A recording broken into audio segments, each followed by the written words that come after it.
우리는 어느 날 세상길을 마다하고 하나님을 선택했습니다. 우리가 믿음으로 마음에 결정하고 또 신앙을 결단했을 때 더 이상 우리 삶에 어떤 문제도 사라지고 의심도 고민도 끝날까요? 과연 하나님과 화평한 관계를 맺은 나와 하나님 사이에는 그 무엇도 끼어들 수 없는 그런 절대 평안을 누리게 될까요? 사고를 당하거나 배우자가 다투는 일, 또 말 안 듣는 자녀, 이런 모습은 우리 가정에는 일어나지 않을까요? 의심이나 분노, 실직, 또 질병, 파산의 아픔도 과연 찾아오지 않을까요? 좀 복잡한 얘기가 됐습니다만 이건 완전히 틀렸습니다. 우리가 신앙의 여정의 메인 도로에 들어서서 이제 믿음으로 살겠다고 결심한 이후에도 우리는 곧잘 자주자주 뜻하지 않은 위기와 어려움들을 만나게 됩니다. 이럴 때마다 우리는 도와줄 손길을 찾아 사방을 연신 기웃거립니다. 나의 도움이 어디서 올까? 그 누가 어떤 사람이 나를 도울 수 있을까? 그러나 돌아보면 문제를 해결해 가는 우리 방법이나 대상에 문제가 있었다는 것을 우리는 지금 깨닫게 됩니다. 제가 언젠가 이렇게 무슨 예초기였던 거로 기억하는데 그 나를 바꾸려고 막 이렇게 스패너를 가지고 아무리 풀어도 이게 열리지가 않는 겁니다. 알고 보니까 이 나사는, 이 너트는 반대로 잠그는 거였습니다. 이 분위기가 괜찮은 분위기가 되네요. 그래서 아무리 힘을 써도 열리지 않았는데 방향만 바꾸니까 쉽게 너트가 풀려졌던 그런 기억을 지금도 생생하게 가지고 있습니다. 여러분, 우리가 위기를 만나고 뜻하지 않은 문제에 직면했을 때 나름대로 그 해법을 찾아 고민하지만 그게 틀렸을 때 우리 가까이 다가와서 바른 길을 알려주는 따뜻한 이웃과 같은 말씀이 시편 121편입니다. 하나님을 제쳐둔 채 해결책을 찾아서 멀리 우회로를 찾는 나의 현 주소를 깨닫게 해 줍니다. 1절 말씀 우리가 함께 읽도록 하겠습니다. 내가 산을 향하여 눈을 들리라. 나의 도움이 어디서 올까? 우리가 어려움 앞에 직면했을 때 곧잘 되뇌이는 말인데요, 여기 이 산을 향하여 라는 표현에서 우리 번역은 구별할 수 없습니다만 산은 단수가 아니라 복수형입니다. 산을 향하여가 아니고 산들을 향하여 라고 하는 것이 바른 해석입니다. 또 여기 나오는 이 산들은 특정한 산들을 지칭합니다. 원문에는 정관사가 앞부분에 붙어 있습니다. 시편 기자가 산들 가운데 알려지지 않은 불특정한 산을 말하는 것이 아니라 이미 모두가 알고 있는 그런 특정한 산을 가리킨다는 것을 말해 줍니다. 시편 121편의 진정한 의미를 이해하는데 대단히 중요한 단서가 됩니다. 예루살렘은 여러 면에서 수도로는 최적의 장소였습니다. 해발 800m의 높은 고지에 있어서 어떤 적의 침입도 막을 수 있는 자연적인 천의 요새였습니다. 세월이 흘러 솔로몬 때에는 예루살렘이 더욱 확장되었고 동쪽, 서쪽 혹은 남쪽의 높은 산들을 넘지 않는다면 이 예루살렘을 점령하는 일은 침범하는 자들에게 쉽지 않았습니다. 예루살렘은 기드론 골짜기를 중심으로 산들로 빼곡히 둘러싸여 있는 그런 요새였습니다. 그래서 이 예루살렘을 점령하려면 침공하는 편에서는 많은 희생을 감내해야만 했습니다. 이와 같은 사실은 이스라엘 백성들의 생존이나 안보에 굉장히 중요한 역할을 했습니다. 사실 이스라엘은 출애굽부터 다윗 시대까지 수도다운 수도를 한 번도 그들은 경험하지 못했습니다. 누군가 침공하기만 하면 무너지고 그 수없이 많은 외침에 그들은 매번 공격당하고 상처받고 쫓겨다녀야 하는 그런 쓰라린 상처를 가진 민족이 이스라엘이었습니다. 이런 역사 가운데 하나님의 존재는 그들에게 너무너무 중요했습니다. 종교 대상을 뛰어넘어서 생존을 가능케 하는 분이었습니다. 여호와가 그때마다 목자가 되시고 그들을 마른 광야에서 쉴 만한 물가로 인도하셨습니다. 그래서 그들은 역사 속에 하나님의 도움 없이면 생존 자체가 불가능하다는 것을 철저하게 고백하게 됩니다. 이스라엘에게 있어서 신앙을 뛰어넘어서 하나님이 없는 이스라엘 상상조차도 할 수 없었습니다.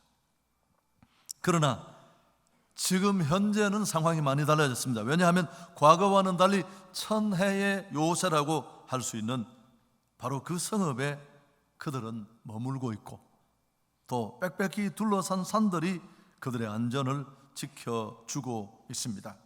지금까지 경험하지 못했던 든든한 보호막이 그들을 적들로부터 지켜주고 있었습니다. 문제는 그 다음이에요. 여러분, 그들을 지켜주고 안도하게 된 이 산들과 성읍은 시간이 흘러가면서 점점 이스라엘의 의지의 대상이 되어 갔습니다. 오히려 여호와 하나님에 대한 그들의 절절한 신앙을 무너뜨리는 요인이 된다 싶니다. 허술한 상벽에 살고 언제 어떻게 외침이 있을지 모르고 그때마다 매번 두들겨 맞고 쫓겨가고 처참하게 무너지는 그런 상황 속에 그들은 더 온전히 주님을 바라보며 하나님만 신뢰할 수밖에 없었습니다. 하나님 없이는 살 수 없다는 고백을 그들이 터뜨릴 수밖에 없었습니다. 그러나 지금은 그렇지 않습니다. 환경의 편안함과 안전은 오히려 그들로 하여금 하나님을 멀게 하는 원인으로 작용했습니다. 이스라엘의 방패 역할을 하던 이 산들은 점차 하나님을 대신하게까지 되었습니다. 이스라엘은 그 산들을 더 절대적으로 의지했고 겉으로 보기에는 정말 평안하고 든든한 것처럼 보이지만 그들은 어느 때보다 심각한 위기를 맞고 있었습니다. 제가 설교를 여기까지 준비하면서 그런 생각을 했습니다. 성경의 몇 말씀들이 생각났습니다. 재물이 늘어도 거기 치심치 마라.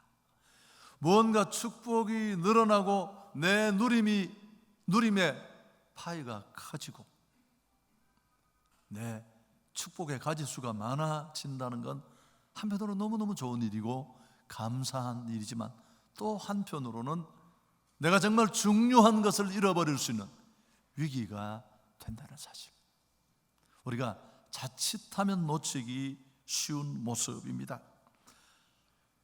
잠언의 기자 지혜자 아굴은 뭐라고 했습니까? 하나님 나로 가난하게도 마옵시고 부하게도 마옵시고 일용할 양식으로 만족해 하옵소서. 우리는 이런 기도를 결코 해본 적이 없습니다. 어쨌든 주십시오. 그런 건 제가 알아서 할 것이고 너무 걱정하시지 않으셔도 어련히 제가 하겠습니까? 그런 생각으로 충만합니다. 여러분, 제가 집회도 다니고 또 많은 사역자들을 만나고 제 안에도 이런 모습이 있습니다만은 어떤 분들을 보면 차라리 그 학벌이 없었으면 좋겠다. 차라리 그가 가지고 있는 그 찬란한 은사가 없었으면 훨씬 좋았을 것을 하나님 앞에 더 절실하게 다 끝까지 낮은 무릎으로 살아서 다 롱런했을 텐데 그런 생각을 하는 경우도 너무너무 많습니다. 이스라엘이 머물고 있는 지금의 수도는 그들에게 안전을 주기는 했습니다. 그러나 더 소중한 하나님에 대한 신앙을 약화시키는 요인이 되었습니다. 하나님이 함께 하시지 않는 그 무엇도 헛될 뿐입니다. 시편 127편에 여호와께서 집을 세우지 아니하시면 세우는 자의 수고가 헛되며 여호와께서 성을 지키지 아니하시면 파수꾼의 껴있음이 헛사로다. 우리 인생에 세울 게 얼마나 많습니까? 우리 인생에 지키고 싶은 것들이 어디 한두 가지입니까? 우리가 아무리 수고하고 애쓰고 노력하더라도 생사화복을 주고 계신 하나님이 지켜주시고 하나님이 세워주셔야 할 줄 믿습니다. 축복의 외적인 것에 연연하다가 하나님과 조금씩 멀어져 가는 이스라엘. 외형적으로는 아무 문제가 없습니다. 여전히 하나님을 찾고 모여 예배하지만 그들의 중심은 주께 기대어 있지 않았습니다. 누구도 눈치채지 못했을지 모르지만 오늘 시편 기자는 이런 이스라엘의 신앙이 무너지는 위기를 간파하고 있었습니다. 그래서 그들의 믿음을 흔들어 깨우고 있습니다. 시편 121편을 얼핏 읽으면 감상적인 시로 여겨질 수 있습니다. 그러나 이 시편 121편은 전혀 그런 분위기에서 만들어진 시가 아니에요. 껍데기 신앙은 여전히 가지고 있지만 축복들에 완전히 마음을 빼앗겨 버려서 하나님을 잊어가고 있는 자기 동족을 향한 선지자의 아주 애끓는 절규가 이 시 속에 고스란히 담겨져 있습니다. 나의 도움은 어디서 오는가? 말을 좀 바꾸면 정말 내 인생이 끝까지 기대고 의지하고 신뢰할 만한 믿음의 근거가 무엇인가? 이번 명절에 이런 얘기들을 좀 했으면 좋겠어요. 가족들과 모여서 하나님께 대한 믿음과 신뢰를 상실한 이스라엘은 주변에 그들을 둘러싼 이 천연의 옷에 병풍과 같이 둘러싼 산들을 바라봅니다. 시선이 거기 머물면 편안해져요.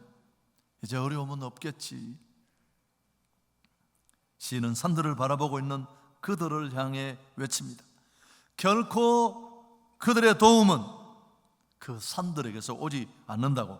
여러분, 진정한 도움은 그 산들에서가 아니라 바로 그 산들을 만드신 여호와, 천지를 지으신 여호와 하나님으로부터 오는 것이라고 시편 기자는 통렬히 외칩니다. 2절 함께 읽습니다. 나의 도움은 천지를 지으신 여호와에게서로다. 진정한 도움은 산에서 오는 게 아니에요. 하나님께서 옵니다.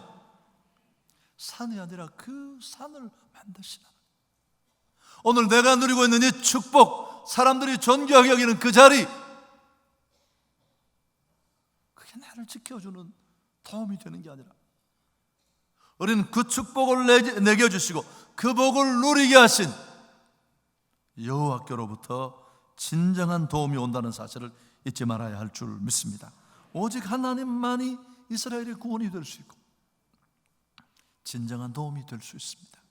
제가 이 은혜로워서 몇 번 얘기를 한 것 같은데요.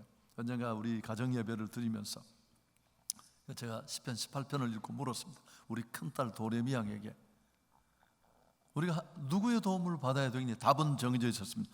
하나님의 도움요. 눈물 한 방울 달고. 그래, 지금은 엄마 아빠가 너희들을 돕는다. 굉장히 제한적이지만, 그리고 그 돕는 시간도 너무너무 짧다. 우리가 이 세상을 떠나고 나서도 너희들은 끝까지 하나님의 도움이 필요하다. 왜 아멘이 이렇게 적을까요? 추석 명절이라서 그렇겠죠. 여러분, 누군가 내게 당신의 도움은 어디서 옵니까?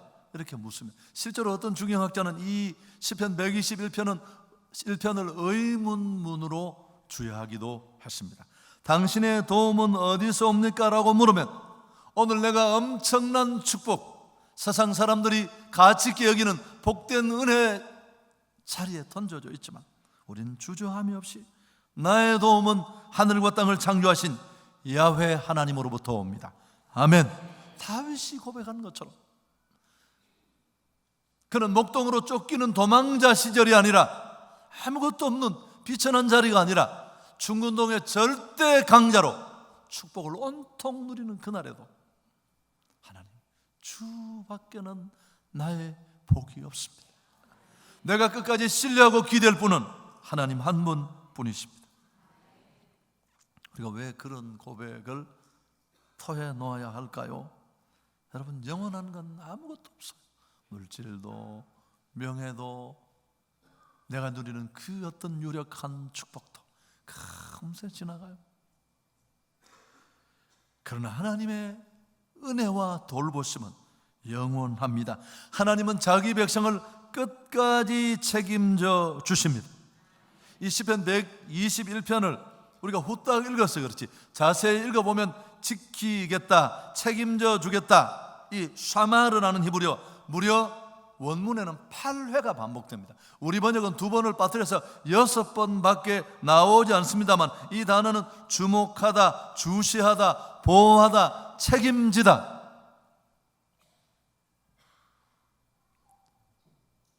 아메리카 인디언들은 미래 성년이 될 소년들에게 용기를 훈련시키는 독특한 훈련 방법을 사용한다고 했죠.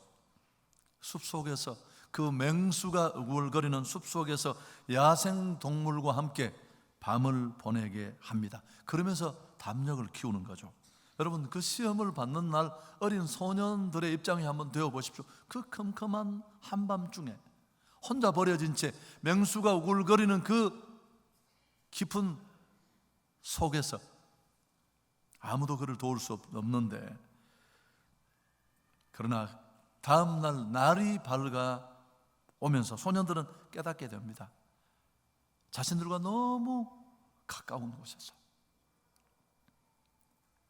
이 소년의 아버지가 화살을 겨눈 채 나무 뒤에서 숨어서 혹시라도 자기 아들이 조금이라도 위기를 닥치면 한순간도 놓치지 않고 그 맹수로부터 자기 아들을 지키려고 밤새 긴장을 늦추지 않고 있었다는 것을 발견하게 되는 겁니다. 여러분, 이 본문이 딱 그 상, 딱 할렐루야. 우리 믿음의 여정이 호락호락하지 않지만 하나님은 한순간도 우리를 놓치지 않습니다. 여러분, 어떻게 아들이 그 맹수에게 죽을지도 모르는데 담력 훈련도 좋지만 어느 아버지가 알아서 해봐, 그럴 분은 없습니다. 이스라엘의 하나님이 어떤 분이신지, 그분이 얼마나 완벽하게 자기 백성을 책임지고 끝까지 지켜주는지 3절 4절에 졸지도 주무시지도 않는다고 합니다. 여호와께서 너를 실족하지 아니하게 하시며 너를 지키시는 이가 졸지 아니하신다. 하나님은 살아 계십니다. 여러분, 갈멜살 전투가 생각나지 않습니까? 바알과 아세라 선지자와 직면했을 때 뭐라고 말합니까? 너희 신들이 좋으느냐? 그러나 우리 하나님은 살아 계신 분이십니다. 뿐만 아니라 그늘이 되어주십니다. 5절 6절 여호와는 너를 지키시는 이시라. 여호와께서 내 오른쪽에서 내 그늘이 되시나니 낮에 해가 너를 상하게 하지 아니하며 밤에 달도 너를 해치 아니한다. 행군 여정에는 그들에게 낮의 해와 밤의 달은 다 햇거리가 되었습니다. 여러분, 뜨거운 사막에 쏟아지는 태양의 열기는 일사병으로 이어져서 실신할 수도 있습니다. 또 그 당시 이 밤의 달이라는 표현을 우리가 이해하는 데는 좀 설명이 필요합니다만은 점성학에서는 달빛의 영향으로 정신병이 온다, 뭐 그런 사실을 믿었다고 합니다. 여러분, 그래서 정신 이상자를 영어에서 루네틱스라고 하는 것도 사전을 찾아보시면 바로 이런 내용을 그 뜻에 풀어 설명하고 있는 것을 우리는 알 수 있습니다. 우리는 믿음의 여정에 곳곳에 예상치 않았던 어려움과 문제를 만나게 됩니다. 성경을 읽어보면 성경은 어디에도 우리를 어려움으로부터 완전히 면제해 주신다는 것을 보장하는 곳은 한 곳도 없습니다. 단지 하나님은 그 자리에 그들과 자기 백성과 함께 하시면서 그늘 같은 은혜로 보호해 주실 것을 분명히 약속하셨습니다. 아멘. 지난 주일 사실 제가 저녁 오후부터 권규웅 목사님 교회 부흥회를 했었어요. 그러니까 주일날 예배를 인도하고 막 바쁘게 가야 하는데 3부 예배를 마치고 나가는데 젊은 두 분이 목사님 상담을 좀 하자고 제가 이 뒷부분에서 잡혔어요. 그래서 제가 지금 시간이 없어서 제가 집회를 가는데 다녀와서 얘기를 하면 안 되고 눈물이 벌써 여기 달려서 자기가 너무너무 힘들어서 안 된다. 그래서 제가 또 눈치가 빠르잖아요. 그래서 내가 그러면 오늘 추석이라서 찾아오시는 분도 많은데 카페에서 조금만 기다리시면 제가 다시 연락을 드리겠다고. 그래서 한 15분 뒤에 시간이 없는데 이 두 분을 모셨어요. 자초지정은 뭘 조금 잘못하셨는데 너무너무 어려워서 밤잠을 며칠째 한숨도 못 잤다는 겁니다. 제가 무슨 해결책을 전혀 가지고 있지 않습니다. 그래서 저는 잘못한 것 같으니까 가서 잘못했다고 용서를 한 번 더 구하십시오. 그분이 안 받아준대요. 그래서 제가 고린도전서 10장 13절 말씀을 종이에 적어드렸어요. 여러분 같이 한번 읽을까요? 잘 아는, 우리가 제자 훈련할 때 5대 확신의 승리의 확신으로 외우는 구절입니다. 사람이 감당할 시험밖에는 너희에게 당한 것이 없나니. 첫째, 하나님은 모든 시험을 당하게 하시는데 첫 번째 안전장치가 뭐냐 하면 너희가 감당하지 못할 시험 당함을 허락지 아니하신다. 이게 하나님이 미쁘신 하나님, 좋으신 하나님이 자기 백성에게 해주시는 첫 번째 안전장치. 두 번째, 만일 이 무게를 뛰어넘으면 시험 당할 쯤에 또한 피할 길을 예비하셔서 능히 감당케 하신다. 제가 이 말씀에 얼마나 많은 혜택과 위로를 받았을까요? 그래서 기도해주고 보내면서 마음이 너무 안타까워서 자세히 들어보니까 그렇게 잘못을 조금 하시긴 하셨는데 그렇게 큰 잘못도 아니에요. 내가 보기에는 큰 잘못도 아닌 것 같아요. 그래서 우리 판사장로님한테 전화를 행정실에 드려서 물어봤더니만 그런 일이 너무 많대요. 그분은 당장 마음에 평화를 얻으시고 그 다음날 가서 잘 해결이 되었습니다. 여러분 어디 이 일뿐이겠습니까? 어느 아버지가 자식 담력 키운다고 23층에서 밀면서 한번 뛰어봐, 그런 정신 나간 아버지는 세상에 없습니다. 100kg 역기를 주면서 한번 들어봐. 여호와 하나님의 선하심을 온전히 믿을 수 있기를 축복합니다. 뿐만 아니라 우리의 출입을 지금부터 영원까지 책임져 주십니다. 7절 8절에 여호와께서 너를 지켜 모든 환난을 면하게 하시며 또 내 영혼을 지키시리로다. 여호와께서 너의 출입을 지금부터 영원까지 지키신다. 여러분 이 출입은 시작과 완성을 가리키는데요, 우리를 향하신 하나님의 보호하심의 전포괄성을 설명하는 단어. 우리 인생의 삶 가운데 하나님의 보호가 미치지 않는 시간, 미치지 않는 영역, 미치지 않는 사안은 한치도 존재하지 않습니다. 자기가 택한 자들을 지키고 보호하는 것은 하나님의 대단히 중요한 일이에요. 여러분 양과 목자의 비유를 곱씹어 보십시오. 목자가 양에게 하는 서비스가 어떤 겁니까? 먹이고 필요를 공급하고 이끌어주고 인도하고 대적들로부터 그들을 지켜주고 우리에 드리고 다시 푸른 초장으로 이끌고. 할렐루야. 근데 놀라운 것은 이런 하나님의 도우심과 인도를 의심하는 사람들이 예상외로 많아요. 역시 추석날이라서 그렇다고 생각하지만 여러분 표정을 보면 나는 아무 문제가 없습니다. 여러분 그렇지 않아요. 아버지의 사랑을 의심하는 자식들도 너무너무 많아요. 제가 우리 아들에게 뭘 이렇게 먹어보고 정말 맛있어서, 야 아들아 맛있다, 뭐 안 먹는데 이 자식이 끝까지 내가 무슨 거기 청산가리라도 넣었겠습니까? 나중에 어쩌다 먹어보니 정말 맛있네요. 내가 뻥쳤을까요? 여러분 실제 상황이라니까 이게요. 이스라엘은 광야에서 그 좋으신 하나님을 어떻게 곡해했습니까? 애굽에서 그들을 끌어낸 분이 누구예요? 그 홍해를 기적같이 건너게 하신 분이 누굽니까? 아무것도 없는 그 광야에서 만나와 메추라기 생수를 주신 분이 누구예요? 아니 그들 운동화 밑에 홍해를 건넜던 진흙이 아직도 덜 말랐는데 기회만 되면 반항하고 대들고 지도자를 향해 공격하고 차라리 애굽의 고기 가마 곁에 있었을 때가 좋았다. 여호와의 선하심, 신실하심을 그렇게 맛보았지만 문제만 만나면 또 제자리로 돌아가는 시계추 같은 그들. 여러분 우리는 이 하나님의 선하심을 믿어야 할 줄 믿습니다. 공중에 나는 새를 보아라. 들에 피는 백합화를 보아라. 저 하찮은 미물도 내가 이렇게 먹이고 입히거든. 하물며 너희일까 보냐. 믿음이 작은 자들아. 여러분, 오늘 하나님이 지키신다는 단어를 왜 이렇게 여러 번 반복했을까요? 이 반복은 필요 없는 되풀이처럼 여겨질 수 있습니다. 칼빈은 이 문제를 이렇게 설명했습니다. 하나님을 항상 신뢰치 못하는 습성을 고치는 일이 얼마나 어려운가를 생각해 볼 때 우리는 이런 하나님의 섭리를 충분히 이해할 수 있다. 여러분, 우리가 얼마나 거역의 근성, 죄의 습성을 가지고 걸핏하면 불평하고 대들기 때문에 이런 하나님을 신뢰하지 못하는 습성을 고치기 위해서 하나님은 여러 번 지킨다는 말씀을 반복적으로 귀가 닳도록 우리에게 반복하고 계신 것입니다. 말씀을 정리하고 마치려고 합니다. 먼저 우리 모두의 마음속에 하나님의 선하심을 믿는 확실한 믿음이 있기를 주님의 이름으로 축복합니다. 하나님은 절대 자기 백성을 포기하지 않으십니다. 여러분, 그럼 우리가 이 믿음 위에 서서 두 번째, 어려운 일을 만난다면 하나님 앞에 기도해야죠.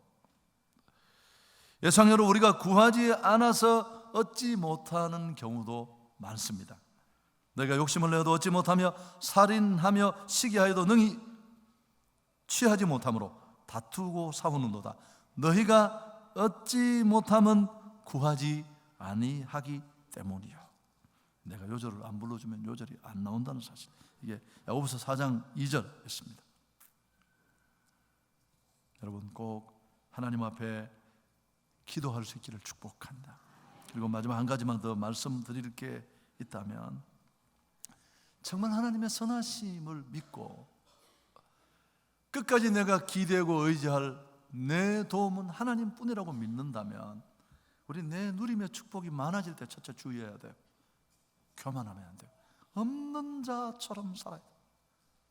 그 많은 것들을 내가 버리고 포기하지 않지만 날마다 누리고 있지만 여전히 이것이 내 것이 아닌 것처럼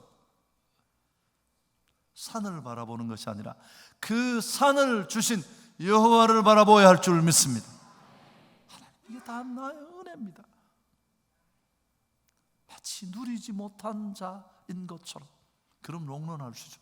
두 번째, 지금 너무 힘들고 고통스러운 상황에 있는 분들은 기죽거나 좌절할 필요 없습니다.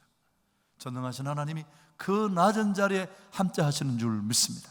다 가진 것처럼 믿음으로 당당하게 상황과 직면하시면 하나님은 피할 길도 주시고 새로운 은혜를 허락해 주실 줄 믿습니다. 지난 금요일 날 요셉 시리즈를 끝내야 되는 그 힘든 상황에 하면 또 누가 찾아오잖아요. 우리 대전에서 개척하신 박민하 목사님이 오셨어요. 근데 무슨 부목사 때처럼 A4 용지 4장에다가 보고서를 만들어 가지고 옆에다가 노란 딱지까지 딱 붙여가지고 물된 동산교회 매입에 관한 보고, 뭐 그런 내용이었습니다. 그 대구의 큰 교회 담임 목사로 가셨는데 뭐 약간 어려움이 있어서 나와서 대전에 개척하셨지 않습니까? 우리가 지금도 기도로 돕고 물질로도 돕고 있습니다만 한 1년 전쯤에 몇 분이 제 방에 이제 인사하러 왔었어요. 그래서 제가 뭐 얘기를 했죠.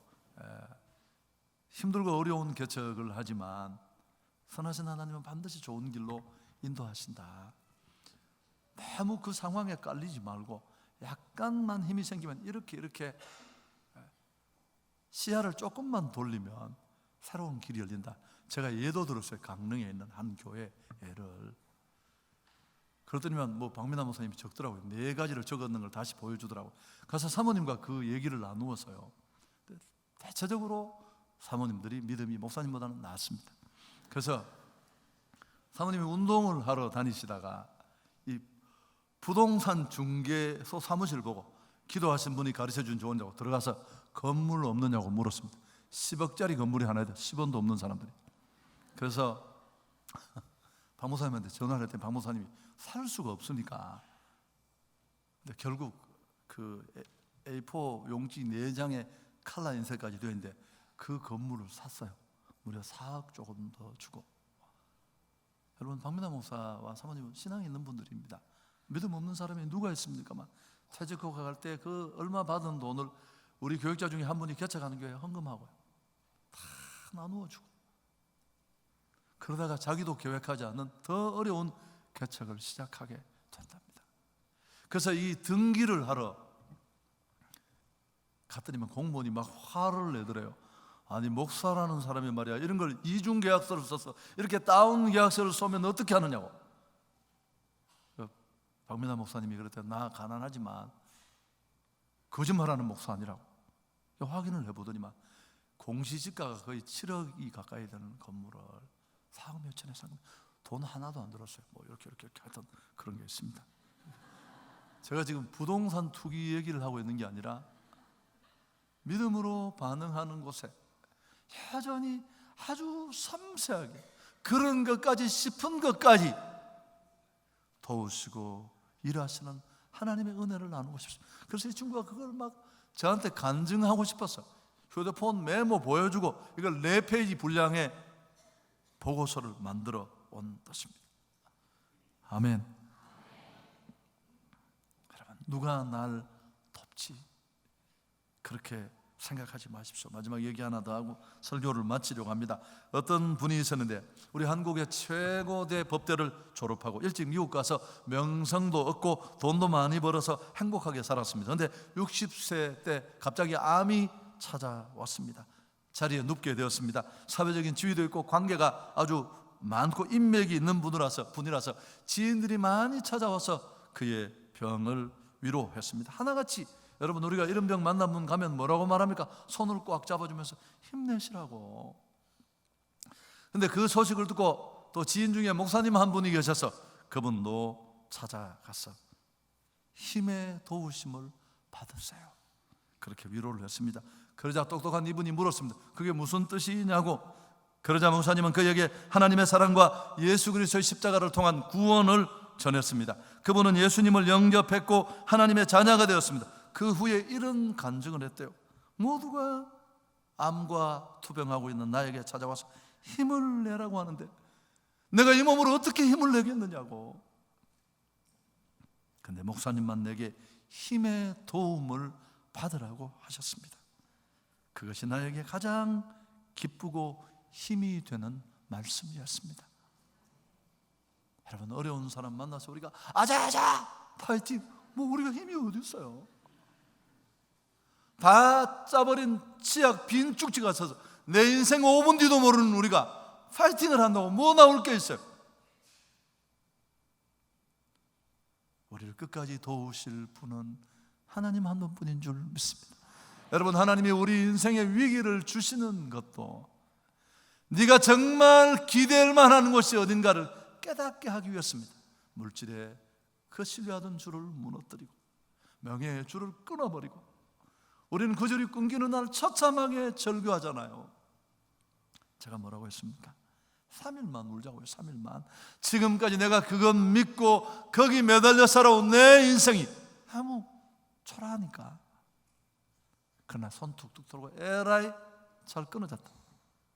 어차피 평생 나를 버텨줄 줄도 아닌데 전능하신 하나님을 붙잡아야 할 줄 믿습니다. 여러분, 이 세상은 힘을 내는 게 아니고 힘 있는 하나님의 도움을 받아야 될 사람들로 가득해. 도움 낼 수 없는 것들을 바라보고 그것들의 연연한 우리 관계 속의 사람들에게 힘 되신 여호와, 인간의 살고 죽고 흥하고 망하고를 손에 쥐고 계신 그 하나님을 자랑하고 선포하는 것, 이 축복을 누리고 있는 우리에게 주어진 초유의 사명인 줄 믿습니다.